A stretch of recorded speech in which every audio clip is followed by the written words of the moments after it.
Good afternoon, welcome to Policy Exchange. Can you all hear me? Good. My name's Dean Godson, I'm Director of Policy Exchange, delighted to host this event today. We've been talking, at least I have been talking for some years about emancipating discussion of the European Convention on Human Rights and the HRA from being the exclusive preserve of lawyers, and here we have a panel entirely composed of lawyers, if one includes also Joshua Rozenberg KC on, so who I think would definitely, in the light of his expertise, count as part of the fraternity cum sorority of lawyers. And it seems to me particularly important to do so at this time, because I had one talk 10 years ago when we started the Judicial Power Project here at Policy Exchange, even 5 years ago, even a year ago, that we'd be having such a discussion seriously here at this, or indeed any other place. I would have thought it almost impossible. Indeed, even a year ago, with the election of Sir Keir Starmer, and just about a year ago as Prime Minister, obviously one of the founding fathers of the Human Rights Act in this country, prior to his election to Parliament with a massive majority, I would have said it completely impossible to have a discussion of this topic, and in the way it is, and indeed not merely with it being a subject of serious debate inside Conservatives, inside Reform, but also for now it to be, there's a future of the Human Rights Act, to be a serious topic of discussion inside the Parliamentary Labour Party, with prominent voices calling not just bringing Article 8 and the operation thereof into question, but also the entire membership of both those things now being up for discussion. And I think it particularly appropriate that we have this wonderful panel who require very little introduction from me, but particularly delighted that we should have it chaired by one of the preeminent jurists of our times, Lord Burnett of Maldon, former Lord Chief Justice, also three of the most important silks in the country, Lord Verdirame KC, preeminent expert on public international law, Lord Faulks, who's been my privilege to co-sponsor legislation with, by way of declaring interest, and former Minister of State for Justice, and Marina Wheeler KC, another very eminent silk, and the preeminent legal commentator of our times, Joshua Rozenberg, and we're delighted to welcome here today, and also to say a particular word of thanks to Professor Richard Ekins, who's head of Policy Exchange's Judicial Power Project and Professor of Constitutional Law at Oxford. And the work that Richard has done really shows the importance of the world of ideas, the world of think tanks, in altering the terms of debate, and I pay particular tribute to him and thanks for his decade of work for that. So you are now in the safest and most expert of hands, and usual house rules obtain after our speakers have given their presentations. No questions too outrageous, you just have to declare your name and organisation first. So thank you, please welcome our guests, and over to you, my lord.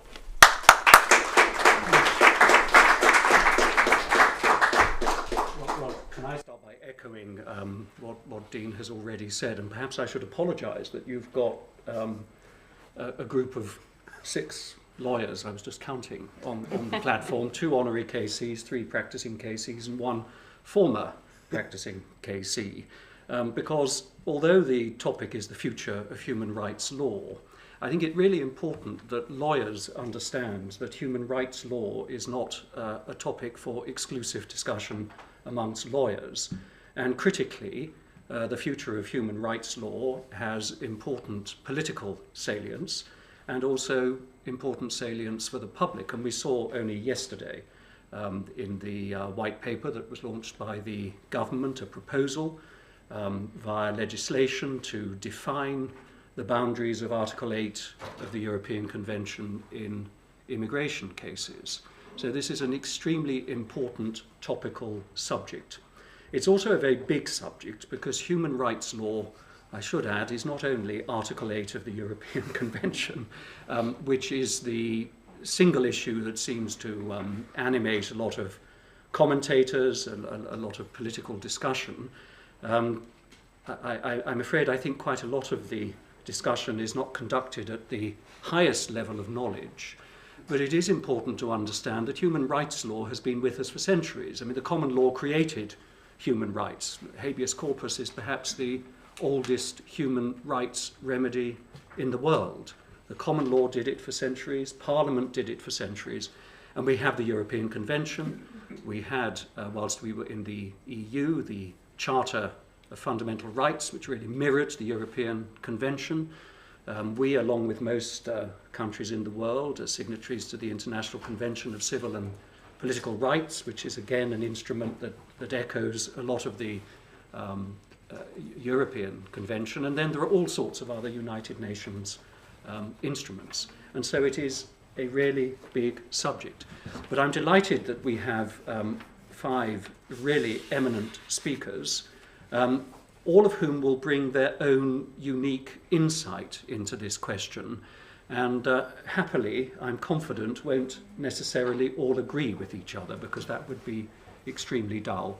What I'm going to ask them each to do is set out their stall, as it were, for between 6 and 8 minutes. They're all lawyers, as you know, and I knew as a judge, lawyers are very bad at time estimates, but there's no clock in front of me which enables me to behave like a sort of party conference and shut them down, but I'm hoping that they will have an innate sense of what 6 to 8 minutes means, and then we'll throw it open for questions, both from those who are with us today, and also, I gather, something like 230 people online.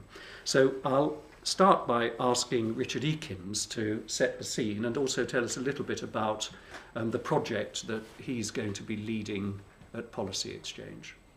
Well, thank you, Ian, and thank you, Dean, for that generous introduction. As Dean says, I've had the privilege of working with Policy Exchange for the last decade, and so I thought it would be good if I briefly framed the new line of work that we're going to undertake. It builds on some of our past work on human rights law and adjudication, but is intended to go further. And our aim really is to explore, I hope with some care, how human rights law should be reformed, so that any reforms that in due course eventuate, or may eventuate, that those reforms will be considered, principled, and effective. Now, I know for some people the very talk of human rights law reform will sound deeply alarming, as if the proposition for debate was whether some people should enjoy rights at all. But I think it's imperative in this context to distinguish human rights law from human rights. Everyone should recognise that there are some basic moral standards that must be observed. So the question is not whether to protect human rights, that question answers itself. The question instead is how to protect human rights, and in particular, what arrangement of powers and responsibilities is best placed to secure this end, without at the same time compromising parliamentary democracy or the rule of law. Compromises that would themselves constitute failures to treat people justly, to give to each what he or she deserves. The traditional British model of rights protection recognised Parliament's pivotal and paramount role in deliberating about how best to protect rights in law. And in that constitutional arrangement, the courts had an indispensable role, but a secondary one. They helped uphold the rule of law, but they did not take responsibility for superintending Parliament's choices. Now, membership of the ECHR has complicated this picture, as has enactment of the Human Rights Act. The question for discussion is in part what to make of these developments. Now, it's hardly novel to point out there's a tension between the British constitutional tradition and European human rights law. Parliamentarians have sometimes questioned the way in which the Strasbourg Court has acted, or have asked why some question, prisoner voting for example, should be settled by litigation rather than by parliamentary vote. And disquiet about human rights law has led to some attempts at reform. The UK has attempted to work within the Council of Europe to achieve change. That's resulted, I think, in only very limited, perhaps only cosmetic changes. For many years, successive Conservative leaders were convinced that replacing the Human Rights Act with a British Bill of Rights was the way to proceed. It was never entirely clear to me how exactly that would fix the problem, and indeed it seemed there was a not insubstantial risk that it might actually make a bad situation worse. Bill of Rights promised in the 2015 Queen's speech was a casualty of Brexit.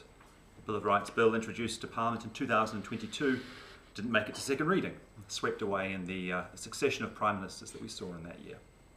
Under Boris Johnson's premiership, a little earlier, the government had solicited an independent review of the Human Rights Act, which I think predictably had affirmed the status quo. It was a status quo, mind you, that I think in at least one very important respect the review misunderstood, with the Supreme Court reversing the law that the review had affirmed only days after the review was published, rightly reversing, to my mind. Now, none of these reform attempts seem to me to have quite got to grips with the problems that are there with our law. And as I see it, and in brief, I think you can note at least three problems. And the first is the dynamism and uncertainty, the incoherence sometimes, of the Strasbourg Court's case law. The Court openly makes new law, confers upon itself new powers, ignores clear limits on its jurisdiction, and imposes on member states new obligations. The second problem is that the domestic case law that arises under the Human Rights Act is often uncertain and changing, which undermines clear rules and stable practice. Consider the Supreme Court's 2021 Ziegler judgment. Arguably went beyond Strasbourg case law, and it made the law of protest very difficult at times to enforce. The third problem, to my mind, is the political irresponsibility that human rights law can encourage. I think you saw this in the last government's floundering attempts to legislate about public order. Now, again and again, the government failed to address the Ziegler case, effectively taking it to be a fixed point, untouchable. And I think you saw the problem in even sharper form, perhaps, immediately after last year's general election, when the new government abandoned an appeal against the Fitzsimmons case, some of you will know, decided instead to use its Henry VIII powers to repeal provisions of the Legacy Act 2023, provisions that restored the important Carl Toner principle and that stopped Gerry Adams and others from being paid compensation for their detention in the 1970s for suspected involvement in terrorism. The government rationalised its failure to appeal on the grounds that it had an absolute commitment to the Human Rights Act, which is a very odd reason for not appealing. It's since failed to set out a principled explanation for why it thinks the provisions in question should be repealed, let alone repealed by ministerial order. Now, maybe yesterday's white paper, which has been referred to already on immigration, maybe that signals a new disposition. I hope so, but what will be key is whether the government is willing to maintain reforms of which the courts disapprove. Looking ahead, it seems to me deliberation about human rights law reform needs to consider a number of matters. The first is to get to grips with what's going on in the courts, domestic and European, to ask whether the case law in question can be squared with disciplined legal method and the principled limits of judicial competence. Also important to address the reception within government of this changing body of case law, including how anticipation of human rights litigation may at times distort policy making. The second is to consider what reforms to human rights law are possible, or at least practicable, insofar as the UK looks set to remain, at least for this Parliament, within the ECHR. So relatedly, it would be important to consider proposals for meaningful treaty reform. Now, more widely still, those of us who are open in principle to ECHR withdrawal need to address the various arguments that are often made against withdrawal, including the significance of Britain's involvement in the making of the ECHR in 1950, the relevance of the Good Friday Agreement, the danger of majority tyranny, the foreign policy implications of withdrawal. Well, let me finish by just noting very briefly what Policy Exchange intends to do next on this subject. We're planning to consider all the points I've just mentioned. We'll begin by publishing a paper on the historical foundations of the ECHR, considering the argument that the British involvement in the making of the ECHR, in particular Winston Churchill's support for it, entails that withdrawal from the Convention would somehow betray his legacy. Thereafter, we'll publish a study of the various attempts at reform that have been undertaken across the last 15 years or so, and consider what parliamentarians now should learn from the failures of the recent past. Looking further ahead, we'll of course address the relevance of the Good Friday Agreement to deliberation about ECHR withdrawal, explore the practicalities of treaty reform, amongst other courses of action. And my hope is that, as with our discussion today, this series of research papers will enrich the public conversation about human rights law reform. So stay tuned and thank you. Well, thank you very much for that, Richard. You've set out your stall extremely clearly, if I may say so. Can I ask Marina now to do the same with her stall, as it were, which yes. I just am guessing may not be entirely the same.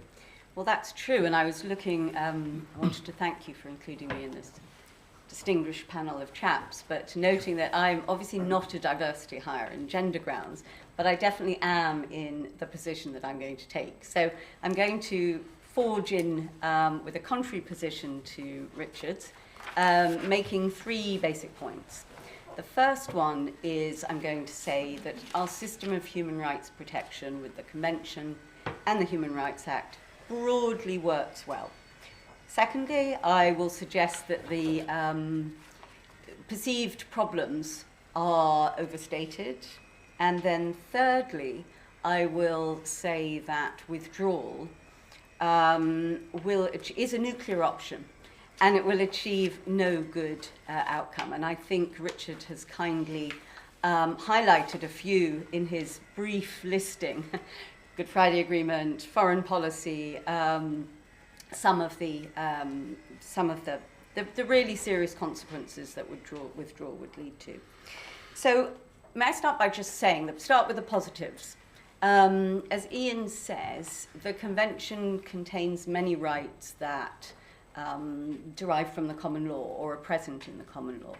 But what the Convention gives us that I think is immensely valuable is a structured form of decision making that public bodies can use to assess and balance competing and sometimes conflicting interests and rights. And they do this by, is a right engaged? If so, is the interference with it justified? And I think that although the Convention may have been overused at the outset, I think now it improves the interaction between the state and its citizens. And I think it does that by guiding and curbing where necessary state power, and it does that supervised by the courts. As Ian says, this is not, human rights discussion is not all about Article 8 and it's not all about immigration. So just mentioning two examples from the wider world of human rights. For example, a patient who's detained compulsorily in a secure institution, and it could be a young girl who struggles with life-threatening anorexia, will have to have that detention reviewed regularly. And say a social worker who wants to remove a child from a family permanently will only be able to do that if sure that other options have been tried and it's a last resort. And David Anderson, former review of terrorism legislation, to take a field of a sort of more hard-edged field, he made the point that making sure that human rights legislation making sure that the tools used to fight terrorism comply with human rights legislation makes them legitimate.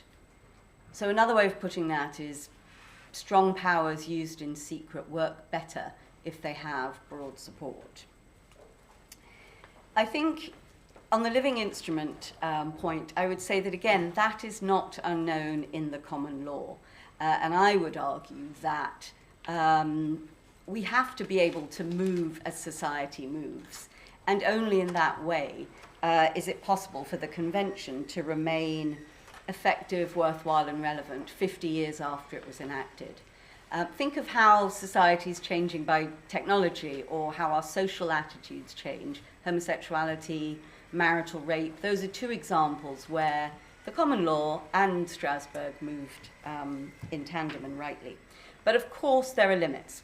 Of course there have to be limits, and there is a tension with legal certainty that I think we have to acknowledge. Richard didn't mention it, but one of the most controversial cases, I think, coming from Strasbourg recently was the climate change case. Climia Signorinen. Yes. And you will, probably a lot of you know, that the British judge, Tim Ike, delivered a very powerful dissent, arguing that this really was a leap too far. And, I mean, interestingly, I think political commentators and many other judges have supported the majority, but it just shows that we are going to have these debates, and I don't see that myself as a sign of failure of the Convention. It's inherent in the process. I think it is important to see that how these judgments are implemented. So that judgment, Klima Signorinen, is now being implemented in consultation between the the Committee of Ministers at the Court of Human Rights and Switzerland, which was defending the state. And how that works is that it is in essence a dialogue. And I think that that's important because I think that mitigates the coercive impact of a judgment. And we saw that actually in Hurst, case that Richard did refer to, the prisoner voting case, where there was a lot of backward and forward. You might remember David Cameron said the whole judgment made him feel sick. And then ultimately, the measure that was considered by Strasbourg sufficient to comply with the judgment was such a minor tweak to the existing setup that it didn't even require primary legislation. A few more points, if I may. The Charter was mentioned just to say it's a massive contrast, the EU system with the Charter, to the Convention system and the Human Rights Act. The Human Rights Act is very careful to respect parliamentary sovereignty. You can't, a domestic court can't strike down legislation if it violates the Convention. They have to make a declaration of incompatibility, which invites the government to take action. Contrast the Charter, which was operated in a much more robust way, and I would say was frankly intolerable. Before just moving on quickly to, I want to say a few words about Rwanda, if I may, but just to say, the Rwanda case, just to say that I see this as a massive British success. If you look at the statistics, 2023, there was one case that Strasbourg ruled against the UK or found a violation. Compare that, and I have to look at my stats here. France, 12 violations, Poland 31, Italy 48, Turkey 72, and Russia 216. And 2024, the same thing, one judgment against the UK. So Strasbourg respects the way the UK judges deal with these cases, and they don't intervene. And I think the UK is a model here.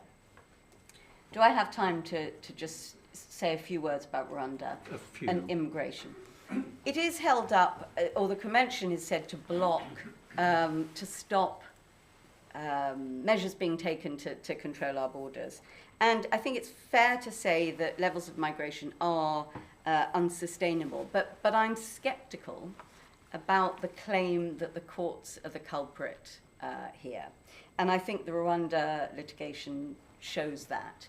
And I think it's important to recognise, maybe we can speak more about this in the discussion, but to recognise what the Supreme Court did and didn't say.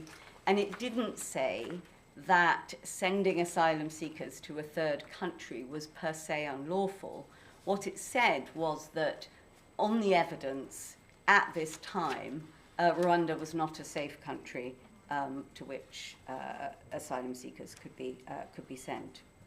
And I think it was at great pains to underline that it was not, the outcome was not dictated by the Convention alone. The principle of non-refoulement is well established in international law, many treaties signed by the UK and in British law. So finally, I think to say leaving is, I think, a terrible, really a very, very bad option indeed. It's a bad option because we would lose so much. It's a bad option because it will not address the issues that exercise the political class, and it will create a whole new host of headaches and fights. And I think also it can't really be said, and I think I disagree with Richard here, that the UK's really tried reform in a robust and convincing sort of way. And I think that's a shame. I think we should do that. I think we're well placed to do it, given our very influential position in the Council of Europe as prime architects of it. And I think I would finally just say that leaving the EU was huge. I supported it, but I think that we've done enough leaving. And I think that now, within the convention system, we need to be constructive and we need to be confident about having the arguments that have to be had. And I think strongly that our national interest requires us to remain engaged. And particularly with the war in the region, now is not the time to be turning away. It's a time to show leadership. Thank you. Thank you very much, Marina. Before I ask Edward to say a few words, I'd just add that I think Guiliano is going to tell us a little bit about living instrument and also the practicalities for changing a decision of the Grand Chamber of the Strasbourg Court by contrast with Parliament changing decision of the Supreme Court or Court of Appeal here. So that will come a little bit later and build, I think, on the question that Marina was dealing with. So, Edward, can I turn to you? Thank you. I have to say I have some form on the Human Rights Act. I was a member of the Commission on a Bill of Rights, which reported in 2012. The majority favoured a British Bill of Rights, either in addition to or in place of the Human Rights Act. But the terms of reference were limited and did not include an option to withdraw from the ECHR. Jonathan Fisher KC and I considered that was unfortunate, and we gave our reasons in a paper entitled Unfinished Business, which was included in the report. Looking at what we said then, the other day, there's not much I would alter, but there's been a considerable amount of further evidence which I think supported our provisional views. For some time, withdrawal has been considered a step too far, a vulgar or populist view, or the headbangers option. In 2023, Lord Sumption, not exactly a headbanger, described the opinion that we should leave as, quote, a minority view. I think that's changed. When you read centre-left columnists in the Times like Jenny Russell and Emma Duncan in the last few weeks saying we should leave, the option has clearly entered the mainstream. Of course, much of this is a result of immigration and the way our asylum system works. I think even the most fervent supporter of the HRA and the ECHR is having trouble defending the more surprising court decisions, particularly on Article 8, but also on Article 3. And you simply cannot dismiss the accumulation of wayward decisions as misinformation by the tabloid press. Although I dare say Joshua will try and persuade you otherwise. Even a government led by a human rights lawyer and with an attorney general who describes himself as, quote, militant in the defence of the current human rights architecture, there is a sign of panic. The white paper envisages giving judges more guidance in their decision making, but why not change the law that they are asked to apply? But I don't want to talk just about immigration. My experience acting for public authorities over the last 25 years is perhaps rather different from the way the cab-rank principle has acted with Lord Hermer. In particular, I acted for the police. Now, whether you can sue the police for negligence by not chasing up leads or being otherwise competent is a difficult question. And the courts decided at the highest level that on the whole you shouldn't be able to do that as a matter of policy, even if they did make mistakes, because this would divert them from the important business of catching criminals, doing their job, rather than defending themselves potentially against some action in the future. Parliament never intervened on this. They presumably thought the decision was right. A number of different decisions followed it. The original decision concerned the last victim of the Yorkshire Ripper, until the Human Rights Act came along. I was in the first case which went to the House of Lords, a case called Van Colley. I lost all the way along until we got to the House of Lords. There was no suggestion that we couldn't sue relying on the Human Rights Act, but the House of Lords decided on the facts. The case failed. Subsequently, the case of DSD, terrible facts, but hard cases make bad law, decided that you could rely on the Human Rights Act to sue the police. The result has been exactly what those who favoured a policy of immunity feared. The police don't know what to do. All their actions are now going to be coloured by potential risks of being sued under the Human Rights Act. Another case, also acting for the police, I confess, concerns slavery. Obviously part of the convention. We have abolished slavery some time ago, of course. But the police were sued by some Nigerian young women who'd been enslaved by some other Nigerians in North London.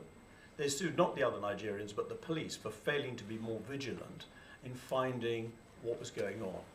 And they won. Now, of course we need to have a convention right in relation to slavery, but Parliament, with the Modern Slavery Act, acts with much more nuance in responding to the particular challenges, rather than using a broad concept like the right not to be enslaved contained in the convention. I think it's a matter for Parliament. But some judges disagree. Let me quote an extract from a judgment of Baroness Hale. She said as follows: "Courts may be thought better qualified than the legislature because they are able to weigh the evidence, the legal materials, and the arguments in a dispassionate manner without external pressures to which the legislature may be subject." I thought external pressure was rather important. Who voted for you, and how do you reflect that in your policy making, the views of those people? I mentioned 2 police cases, 1 further case. I acted for the Home Office.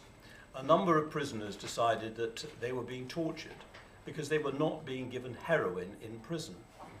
I was asked to advise the Home Office. I can't disclose what I advised, but we did find out that, although extremely unpleasant coming off heroin, you don't die of it, provided you're given tranquilizers. My advice was what it was. It was dispensed with, and Lord Hermer's clients received compensation under the Human Rights Act. Let me give one other perspective as a minister. I was constantly surprised by the excellent and detailed analysis of potential policy options. Not enough often about the merits or demerits of policy. Far too much was concerned with legal risk. Could there possibly be a risk of judicial review on human rights grounds? So maybe the Strasbourg court might find something offensive about what we're doing. And that led to the advice that the policy would accordingly be in breach of international law. And of course, Minister, there are more HRA compliant options. Now, this is a potential serious inhibition on good policy making. Now, I don't relish the idea of leaving an international treaty born out of the ashes of World War II, and in particular one that's based on the protection of human rights abandoned during that conflict. I am not anti-European, and I in fact voted to remain in the EU, but I've never taken quite the same view about the ECHR. I could just about live with the situation where we were a member of the court, but had not enacted the HRA. But the living instrument approach, the court has meant that we in this country have to take on board the whole accumulation of Strasbourg case law, and not simply comply with those few cases, as we've heard, that concern us. The judgments of the court are, of course, by no means all bad. Some have provided a catalyst, indeed, for change here. And we should always look outside our own shores for wisdom from the courts elsewhere. Unfortunately, if you read the jurisprudence of the last 25 years at appellate level, there is a huge emphasis on Strasbourg and far too little on countries like Australia or Canada or New Zealand who do not have a Human Rights Act. Rather, we have been pivoting around the distinctly uneven Strasbourg jurisprudence, which has resulted in the diminution on the role of our own often vigorous common law. Finally, will we have any rights if we leave? Of course we will. Those who ask which human rights would you get rid of are ignoring that Parliament and the courts have historically done exactly that, balance the rights of the individual with those of the state. Never an easy task, but one our democratic institutions are well suited to achieve. Lord Verdirame is going to tell us about the solutions at an international level. But unless something is done about the ECHR, we know what's going to happen. Thank you, Edward. I'll turn next to Joshua, if I may, to give your perspective. Thank you very much, Ian. Well, last time I was asked to speak in this room, I was just about the only person here without a peerage. I'm We're working on it. I know. I'm still in the minority on this panel, I should say. And although we're all supposed to be KCs, I ought to explain that I'm more of a silkworm than a silk. Really. I'm not an academic or a practitioner. And although I'm speaking on the policy exchange platform, I should explain that I'm on this side of the line. I agree with Marina. In other words, I take a conservative position rather than a Conservative Party position. If you'll forgive the misquotation, and then I'll come on to the substance. I think to lose one European institution may be regarded as a misfortune, but to lose both would look like carelessness. Just in practical terms, because not everybody watching will be completely familiar with the difference between the Act and the Convention. It's one thing to change the Act, and I'm not against that in principle, if we need to reform it, although I do think that Derry Irvine's inheritance is a very practical way of dealing with things, which gives Parliament the last word. It's quite another thing to leave the Human Rights Convention. I've always taken the view, and nobody knows whether this is true or not because nobody's done this before, if we leave the Convention, I think we, the United Kingdom, have to leave the Council of Europe. I don't really think there's any doubt over that, maybe not immediately, but that's why I say that we would be leaving a second European institution which we find useful in all sorts of ways, particularly being outside the EU.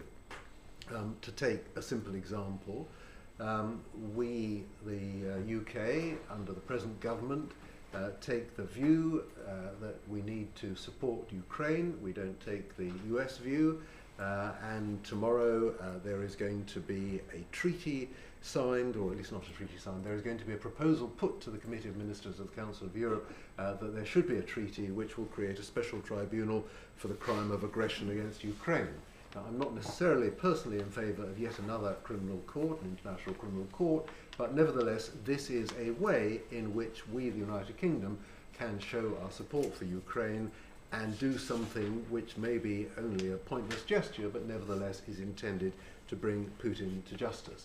And if we leave the convention, then we leave the Council of Europe and we lose that association with and leverage of the Council of Europe provides. Now, to take up the points that have been made on the other side of the House, if I can put it like that, about the consequences of leaving the convention. It seems to me that there's been a lot of criticism from this side about what the courts here have done, because the courts have adhered too closely to Strasbourg jurisprudence as they're required to do by the Human Rights Act. Now, a minor adjustment to the Human Rights Act might make a difference to that. Obviously, that would mean, in principle, losing more cases in Strasbourg if they get there, but it would at least be possible to adjust the approach which the UK courts have adopted ever since the Human Rights Act, which is to follow the jurisprudence of the Strasbourg court. But I must say, when the Strasbourg court does do fairly surprising things, and I'm referring now to what Marina referred to, the the climate seniors who are female, the case of the women who complained that they were being discriminated against because they found it too hot. They won. And I did think I preferred Tim Iker's dissenting judgment to the majority judgment, and I will be very interested to see how much the Committee of Ministers of the Council of Europe waters down that judgment in practice to the extent that it implements it. But the broad point I wanted to make is that not only, as Ian said in his introduction, does the Human Rights Act reflect English common law going back to Magna Carta, if we were to repeal the Human Rights Act or even amend it, and certainly even if we were to believe the Human Rights Convention, I don't think it would make very much difference. I don't think that the courts would take a different approach. I think the principles that are reflected in the Convention are so imbued in the common law. It's something that all the judges of the current generation have been implementing in court during their period as judges and certainly as practitioners. I think it would leave a very strong set of footprints in the sand, and it wouldn't make the difference that supporters of repeal talk about. Now, we do have this white paper yesterday. As a journalist, I want to really get things going well in advance, so I started work on this talk yesterday morning, and I looked at the white paper. There's a very odd paragraph 135, which I'm going to read you. It says, unfortunately, over the years, the system for family migration has become overly complex, developing increasingly around court decisions and case law, including court interpretation of Article 8 of the Human Rights Act, brackets, based on Article 8 of the European Convention on Human Rights. An overly high proportion of family-related immigration cases are now to be decided on the basis they're exceptional to the normal rules, rather than being in line with the rules set down by Parliament, and that undermines control and confidence. I was thrown by this paragraph because I didn't think there was an Article 8 in the Human Rights Act. There's obviously one in the Human Rights Convention. And I thought it might be a misunderstanding by the Home Office of the law. It was an extraordinary idea, but it's clearly deliberate because there is another reference to Article 8. It says, exceptional circumstances. There have long been provisions which allow for exceptional circumstances which draw on Article 8 of the Human Rights Act and ECHR, which expresses the right to respect for family and private life. What I think the Home Office means, to be charitable to them, is the Convention is scheduled to the Act. And therefore, you can see Article 8 of the Convention in the Act if you go to the schedule. But it is a rather odd way to put it, and I've no doubt that Home Office lawyers will write and tell me what they meant. But the broader point is this: the government is seeking, or is proposing, or is raising the possibility of legislation, either to give guidance or to actually change the law. And if it's not, then others have raised the possibility of amending the Convention. I don't think that is as difficult as the people on this side of the House have said. I think there is strong support in Europe across the Council of Europe members for some amendment to Article 8 or some interpretation of Article 8 which would deal with the Europe-wide problem of immigration. In other words, I think there are easier ways of doing this than to scrap the whole thing. Thank you. Just before I turn to Guiliano, Joshua, in looking around Europe, are there other countries who are seriously contemplating leaving the convention of which you're aware? No, but I think there are, as I say, countries which would be happy to amend the convention, and that does happen. It's difficult, it takes years, but it's not impossible. And of course you could have cases which would lead to a different interpretation. And one of the problems, of course, is the Home Office has been very reluctant to appeal against adverse decisions in the first-tier tribunal and the upper tribunal, no doubt for fear that the Court of Appeal would make things worse. I just say, oh. I can say that. You can't possibly comment. Guiliano. Well, thank you very much, Ian, and bon courage to Dean and Richard on the new journey of Policy Exchange. I'm sure it will also be a great success. I'm also against a withdrawal. In fact, with Bob Neal, who it is a pleasure to see in this room, we travelled to Durham not long ago to make the case against a withdrawal.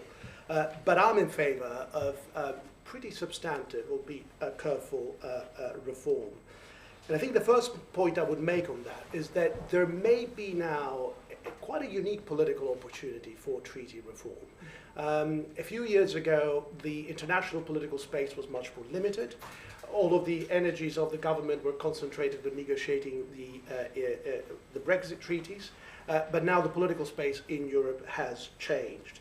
There is also growing recognition that some of these treaties, including the ECHR, are not entirely fit for purpose and that they need to be reformed. I was interested actually to hear Ken MacDonald in his blog, in his podcast, expressing that view.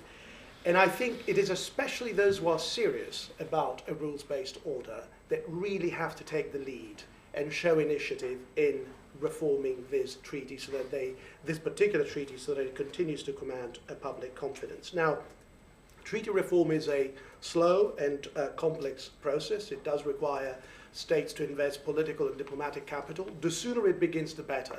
I don't think the government has yet understood that that should be the focus of its work. They will probably get to that realization when it's near the election, and then it will be too late. They should start now in pursuing an agenda of treaty reform. After all, over the last few years, we have managed some pretty substantial treaty changes, Brexit treaties, investment treaties, trade treaties. So it can be done, and it should be done. The second point is that I think treaty reform does have to go much further than the treaty reform that resulted from the last major attempt, which was the Brighton process in 2012. The Brighton process led to the adoption of Protocol 15. Protocol 15 resulted in two changes in particular: the addition of a reference to the principle of subsidiarity in the preamble to the convention, and the tightening of the rules on admissibility. It has been enforced for 4 or 5 years, but I think it is fair to say that those changes haven't gone as far as had been hoped. I think the key challenges, as others have identified, are reform of all of the provisions that have an impact on immigration, in particular Article 3, Article 8, but probably also Article 1 on the scope of application of the Convention. The decisions that have affected, in particular, Italy are nearly all under Article 1. I think that has to be reformed. And secondly, I think reform of the living instrument approach to interpretation. I think that is a substantial philosophical change that is required. And if you look at Guiliano, can I just yes. interrupt you for a second? We talk of almost nothing else but the living instrument doctrine. It may just be that there are people here who don't have the same yes. knowledge of it as we do. In just a couple of sentences, could you explain what it is? I think the living instrument doctrine took shape in the 1970s when the court said, under this heading living instrument, that it could depart from otherwise pretty settled case law to interpret certain rights very expansively, or even to create new rights, because it had to take into account the changes in social and political consciousness across the member states. In one case, it said from Anatolia to Scotland, but of course those are very different places. So even to understand what changes would be fitting for such different places is quite a complex exercise. And interestingly, the British judge who was sitting in the court in the 1970s, who opposed that approach, was Judge Fitzmaurice, who was one of the leading experts on the law of treaties. And in a famous dissenting opinion in the case Golder and UK, he said, this is a big mistake. We cannot, through interpretation, invent a new right which was not provided for in the text of the convention, and defining which requires a pretty complex exercise. It is not something that should be done through adjudication. And he also made the point that this was a threat to the rule of law, because states must know what their obligations are if we really want them to comply with the treaty. So I think living instrument has been a mistake, and the Tim Eike dissenting opinion, to which Marina has referred, is in that vein, I think, of British judges feeling really quite uncomfortable with such an expansive interpretation, because there is this tension with legal certainty.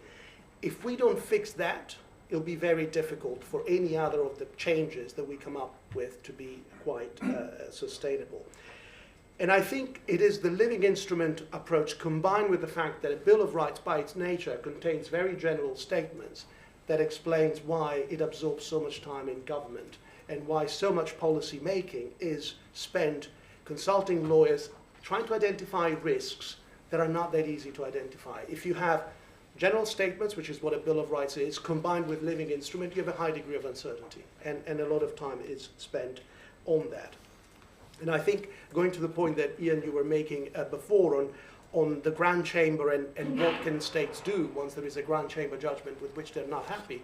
Well, they can't do what they can do if there is a judgment of a Supreme Court of their country with which they're not happy, which is to fix it through legislation. They can fix it through treaty change, but that is a more complex process. But I think that's another reason why the court should be very reluctant to expand interpretations. The more cautious it is in interpreting the convention, I think the more public confidence it will command. And I'm quite sure that if the court had followed the advice of Judge Fitzmaurice or the direction of Judge Eike, it would still today command a much more public confidence across the political spectrum in Europe.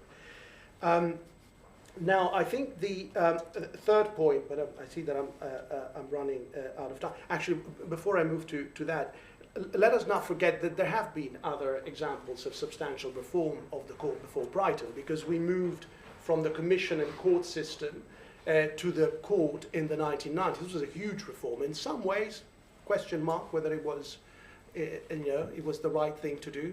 I went back recently to the commission report on the Greek case in the early 70s, and the quality of the fact-finding was phenomenal. And if you compare it with some of the more complex interstate cases now, where the hearings will last just 1 or 2 days, I'm not so sure actually that change has necessarily been a success.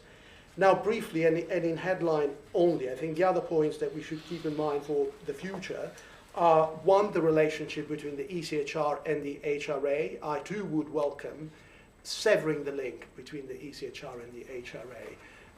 We need a Bill of Rights that commands public support in Britain. If that results in more cases being taken to Strasbourg, so be it. International litigation is a problem for the executive, but we must be completely certain that any human rights reform results in a Bill of Rights that has wider social and political acceptance. And we are quite anomalous in this regard, in having this close link between our domestic Bill of Rights and the ECHR. Other European countries don't have such a close link. Public argument and litigation about fundamental liberty in most European countries is carried out principally by reference to a domestic enactment, not to a domestic enactment that copies and pastes an international treaty. And then very briefly, free speech, crucial, I think, to the future of human rights reform. I don't think it is something that can be fixed by just changing the terms of Article 10.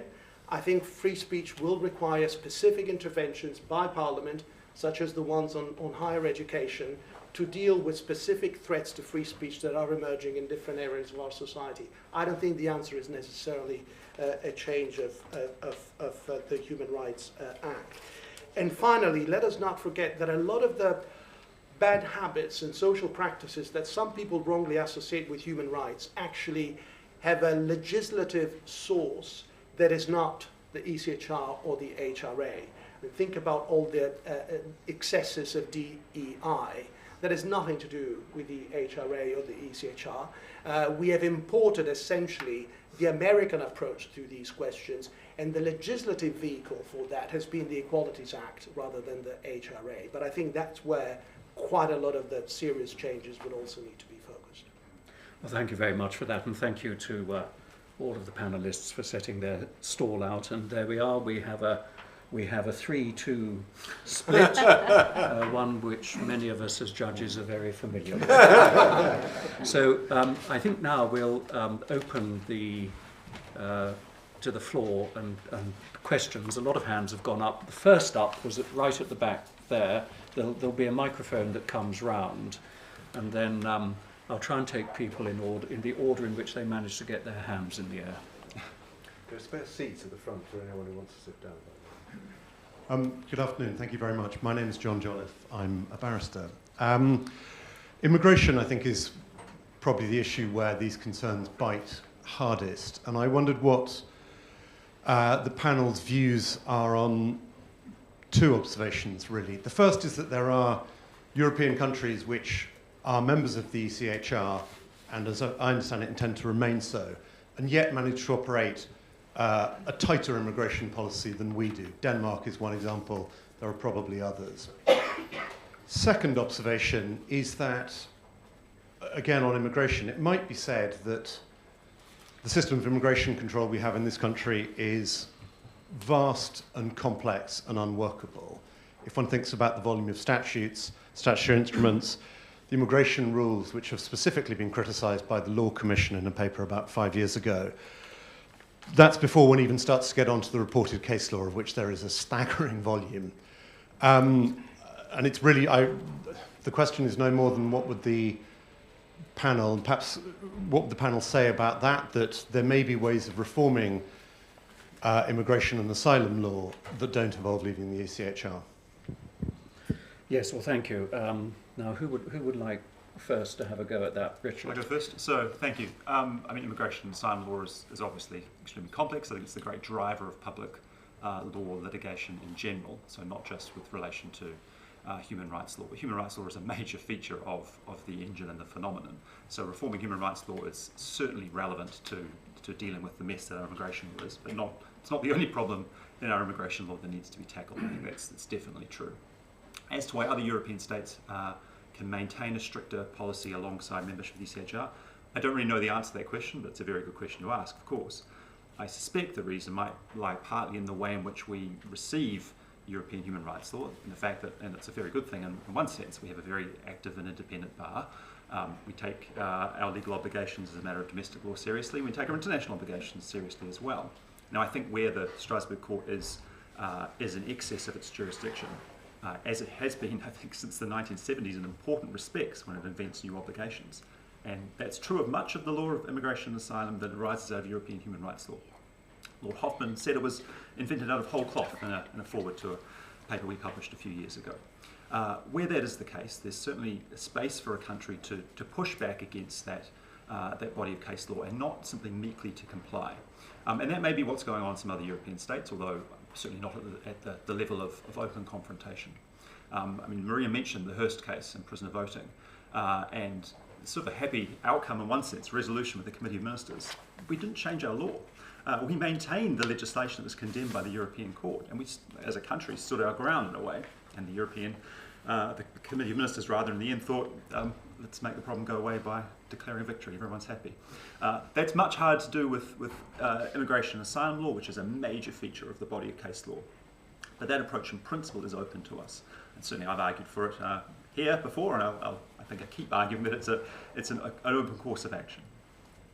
Good. I think, Marina, you want to add something on, and then we'll just take to another say, question.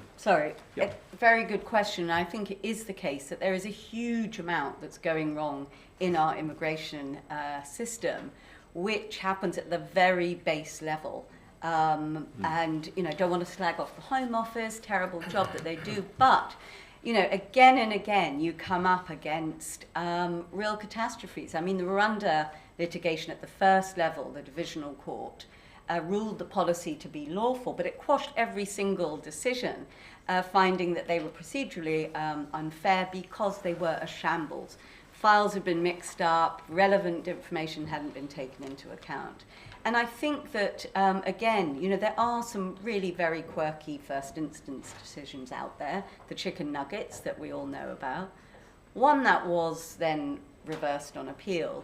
But also, I think lots of us have this sense that the Home Office could do so much more there on the ground in handling the cases, in putting forward a sort of strong, consistent message and seeing it right the way through. And I think that to not do that, but then opt to, attack the Human Rights Act and the Convention and the Council of Europe is, to use a convention term, disproportionate. Just before going to Sir Bob Neal next, can I just add one or two observations which arise out of the question and the answers? The first is that immigration law in this country is, in my view, so complex as in parts to verge on the unintelligible. If any of you were able to find the up-to-date immigration rules online, itself quite a difficult task, you'll discover that they are hundreds of pages long, and they're hugely complex, and very little of them actually are concerned with human rights. Most of them are very technical. But the result is that leads to a great deal of challenge to decisions which go into the first-tier tribunal. And it's fair to say that for as long as I've been a lawyer dealing with immigration cases, and I was doing them as a junior barrister many years ago, the Home Office has always been under-resourced and overwhelmed. And so with the greatest of respect to it and the individuals who have to do it, a lot of the cases are not well put together and not very well argued. And I think that is an endemic problem in the whole system. Bob. And then here, and then there. 1, 2. Thank you. Bob Neal, barrister, recovering politician, former chair of the Justice Committee, but perhaps also former member of the Parliamentary Assembly of the Council of Europe. And it's perhaps on the back of that I wanted perhaps pick up your point, if I might, Ian. Isn't there a danger in this, and I address this to everybody, perhaps Richard and others, that the way we're approaching it from the public law, the Judicial Power Project, which is an excellent piece of work, by the way, and Policy Exchange's approaches, that we look at it in too narrow terms, that we are ignoring the very wide political implications of taking the step of leaving. And can I say, I still agree with Guiliano, as far as that's concerned, but isn't the reality that we're often falling into the danger of blaming the ECHR, the court and the institution for actually what are essentially domestic failings? When the Justice Committee did an inquiry and looked at the operation of the immigration tribunals, the woeful standard of representation by the Home Office, the woeful standard of evidence collection, a wholly one-sided approach, because you had lawyers on one side, you had often quite junior civil servants rocking up to represent the Home Office, who'd just been given the files the night before. Those are failures of our politicians. Those are failures of our government. The failure to be less risk-averse in considering what is the advice of officials when ministers take decisions is a failure of our politicians. And the unwillingness, perhaps, to tighten up some of the legislation around, for example, public protest and other areas, are the failures of politicians.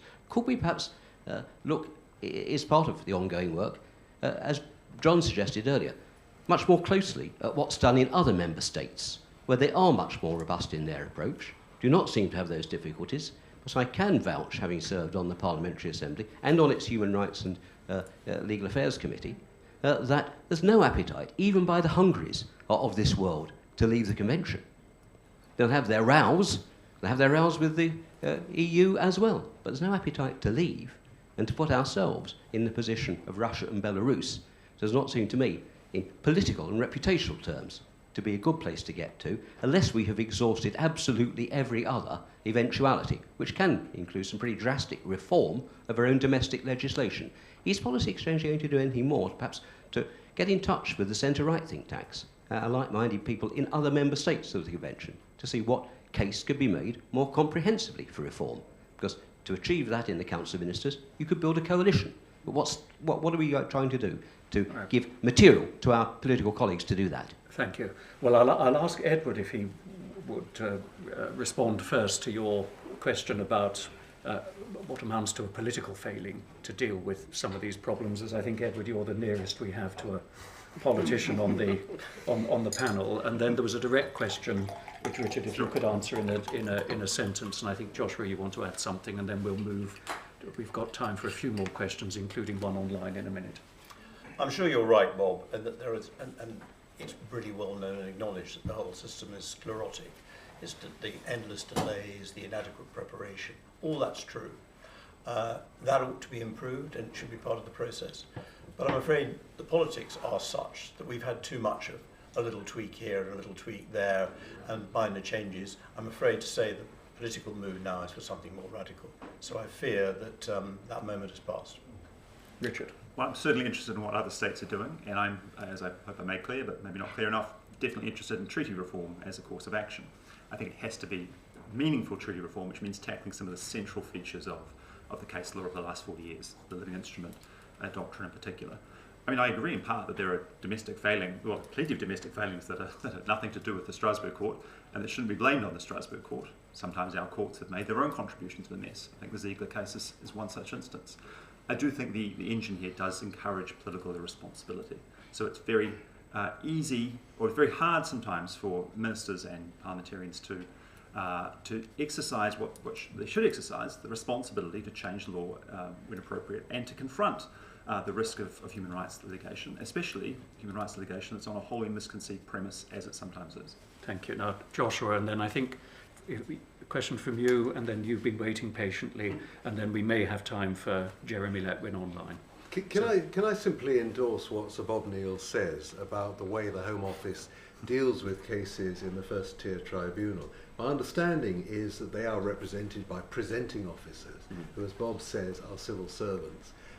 Barristers, no doubt, would cost more, but they might do better. And the reason I say that is if you look at this decision from the House of Lords, from the UK Supreme Court yesterday, a case called U3. This is a Moroccan woman who was deprived of her citizenship 8 years ago because she went off she went off to Syria and aligned herself with Islamic State. She's still there. She lost her appeal to SIAC, she lost her appeal to the Court of Appeal, she lost her appeal to the Supreme Court, even though she had 3 children with her when she went off to Syria who were repatriated in 2019. She, of course, argued Article 8, and the Supreme Court dismissed this. And there was a fairly remarkable interpretation of Article 8, which in summary is that she was better off being deprived of her children. What the Supreme Court said yesterday was that SIAC carried out a careful assessment of the children's best interests. It found the children were currently well cared for and thriving. The appellant played an important part in their lives, but they were likely to be anxious if she couldn't, they were likely to be anxious if she couldn't return to the UK. But if she returned to the UK, she might face criminal prosecution with the possibility of a substantial period on remand and a custodial sentence.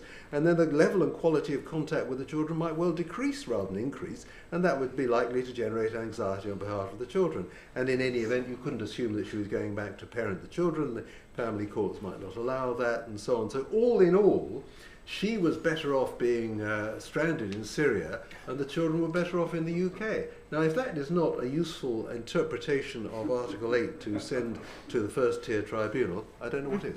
Thank you, Joshua. Microphone at the front, please. I'm so sorry. The two have been waiting here very patiently for a long time, so we'll see how we go. We've got about 7 minutes, I think. My name is Michael Stephen. I used to be a member of Parliament, and I'm a barrister, and I spent quite a lot of time in Parliament on Home Office affairs, and I agree with everything that's been said about the Home Office officials. I look forward very much to reading the Policy Exchange paper on this, which I'm sure will be very thorough. Let me just ask a general question, which I'm hearing up and down the country all the time. Some of the panelists have touched on it, but the question is this. The Americans, the Indians, the Chinese, and just about every other peoples in the world, apart from Europeans, do not subject themselves to the decisions of foreign judges in relation to their internal affairs. Now, why should the British? Okay, I'll have a go. Go on, Burnett. Sorry. No, you've not answered yet, so...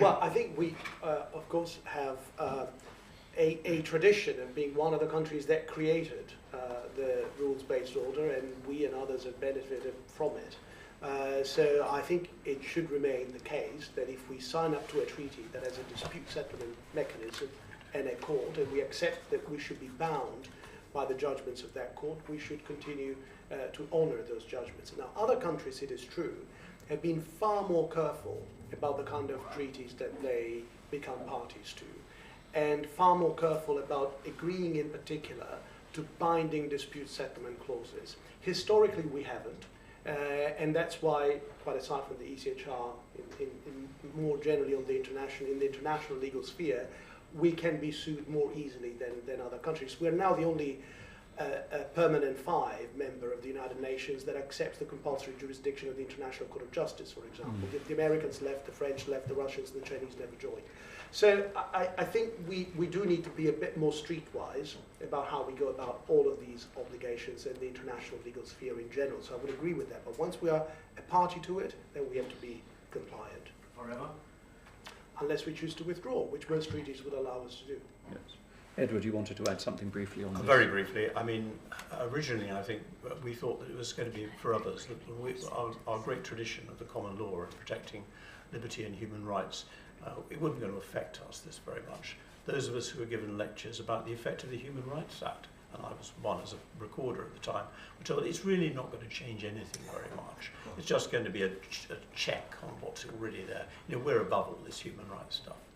I'm afraid that's not proved to be the case. And I think the idea of a foreign court does not go down very well in the House of Lords. It's an international court of which we are a member. Marina, you... Just to say, I think being a member of an international court has some value, and that a very interesting contrast with the US that you mentioned is how the US after 9/11 lost its way and responded to the terrorism threat. And I think that the fact that there were very public abuses that weren't, for which the US was not held accountable, has meant that in the wider world, the US has lost a good deal of influence. So I think that in fact that our approach does mean that we're able to retain at important points, and at this point as well over Ukraine, that is very valuable. Thank you very much. Now, we've only got a few minutes left, and I think your hand was up right at the beginning. There's a hand up at the back, but not you, I'm afraid, behind you, and then one online if we have time, but they'll have to be very quick questions and very quick answers. Yeah.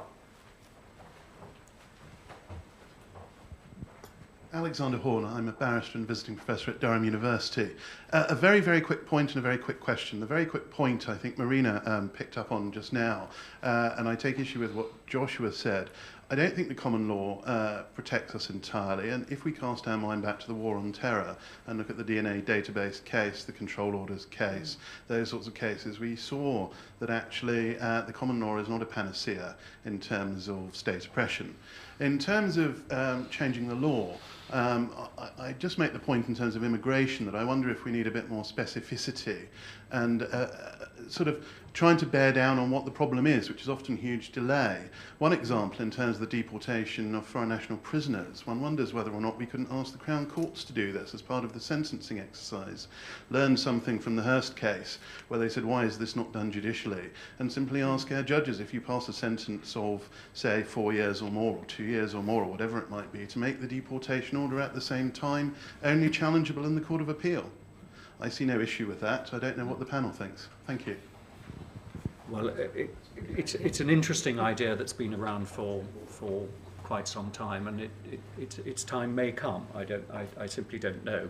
I mean, it would have really quite profound practical implications for sentencing, because the hearing and the judge and the parties would have to go into all sorts of issues which at the moment are not gone into because they come later down the track. So I think it would have some quite profound practical implications and maybe transfer problems of delay and case volumes from one place to another, but it's an interesting idea. Now, lady in the orange, I think it's orange, and then if we've time, it is orange. Liberty, the human rights organisation. It seems to me that a reform, small r reform argument, inevitably fails politically because it will not yield the political results required, especially around migration, and essentially leaves the door open to a leave argument. How do you safeguard a reform argument, a small r reform argument in that context? Well, it sounds like one for you, Marina, or for Joshua. Can I just make the general point that that I agree it is not a panacea. I don't really understand why. Well, I do understand why, but I don't believe for a moment that you know, all this stuff about pulling out of the convention or even reforming the Human Rights Act is going to lead to the political consequences being sought not just by the opposition but by the present government. I do take the view that the present government has got to do something about the problem, as set out in the White Paper yesterday and by the Prime Minister and the Home Secretary, but I don't think that simply saying we're going to pull out of the convention or even reform the Act is going to achieve what is being spoken of. I don't want to be too controversial about Brexit, but I don't think Brexit achieved what we were told Brexit was going to achieve, and I don't think that pulling out of the convention will achieve that. I think we have to look at solving the problems in our own courts, our own parliament, in our own way, without blaming foreign courts. Thank you. Can I finally ask Jeremy Letwin, who's been patiently waiting online, who's a lecturer in law at Lancaster University, to ask his question if he's still there. Hello, yes, thank you very much. My question relates to something Guiliano said about replacing the living instrument and philosophical changes needed. So how in practice would it be replaced? And I guess this is really also a question for Richard too. Obviously a new protocol, but what does that new protocol to the ECHR say? Does it say, go back to the start, interpret it as it was meant to be interpreted at the start, Gerald Fitzmaurice style? Does it say, well, we've come this far, freeze it in time now and that's fine? Or does it say something like, just tone down the living instrument a bit? You can have some of it, but not so much. How does it work in practice? Well, that's an excellent question. I should say Jeremy is one of the main researchers on the question of interpretations of the ECHR. So probably at some point we would have to turn to you, Jeremy, for a precise answer. But I think the solution would be closer to your first ideas. So giving the court a very clear instruction on interpretation that would basically say you can't depart from your settled precedents unless, you know, some formulation for an extremely high bar, and travel preparatoire, any evidence that indicates the will and the intention and understanding of the state parties about a particular right should be given far more weight than it has been hitherto. Thank you.